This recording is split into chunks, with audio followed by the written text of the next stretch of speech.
各位网友，大家好，欢迎来到包明说。这期节目的话题是美国将推迟交付台湾的 F-16战斗机。5月初呢，台湾当局的伪国防部长邱国正，他宣布台湾向美国订购的66架新型 F-16V 战斗机要从2024年才能开始交付，推迟了1整年，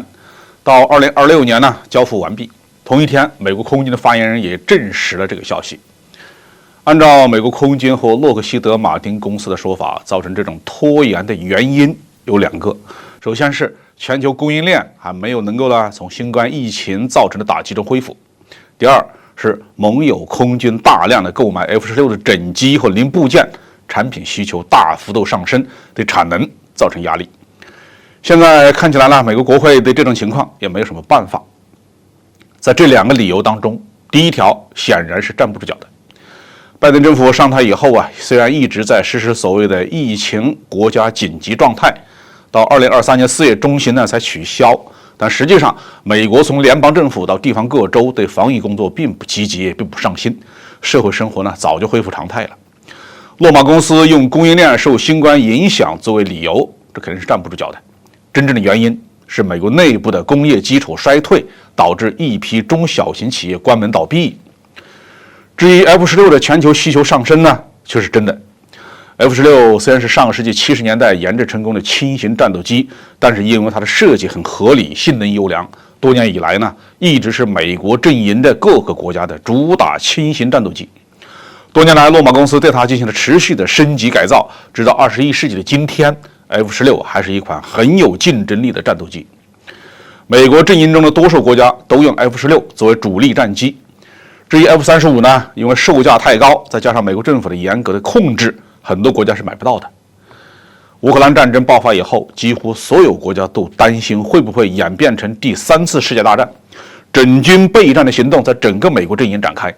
根据公开新闻所得到的结果，土耳其、保加利亚、罗马尼亚、约旦这些国家都在积极采购 F-16，这还不包括其他国家为 F-16采购零备件或耗材的合同。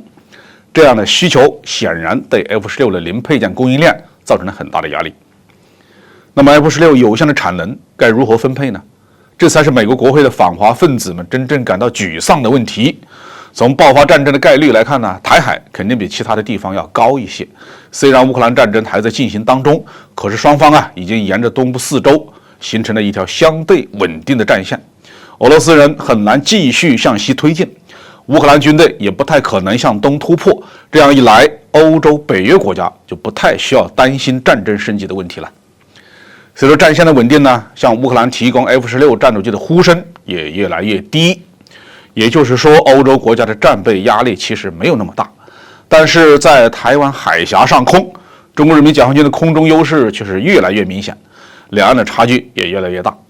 按照美国自行专家奥尔佩罗维奇的说法，台湾在新增喷气式战斗机方面被大陆完全击败。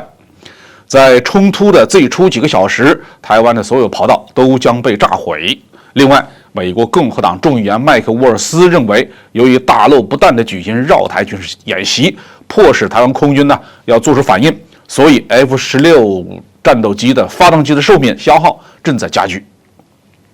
所以看起来美国应该将台湾放在 F-16供应名单的首位才对呀。但是在美国的政治传统上，欧洲才是第一位的，台湾当局没有任何优先级可言。台湾的军政高层如今已经换了思路，倾向于台湾不应该寻求 F-16这样的高端复杂的兵器系统，而是应该大量的采购火箭筒、地雷、反坦克导弹这一类的轻武器，要台军准备和解放军打一场2败俱伤的巷战，把台湾打成一片废墟焦土，这才符合美国人的心愿。像 F-16这样的一上天就可能被击落的武器，最好还是不要买。因此，洛克希德马丁公司把台湾放到了客户列表的靠后位置，也就不奇怪了。好，这期话题我们就说到这里。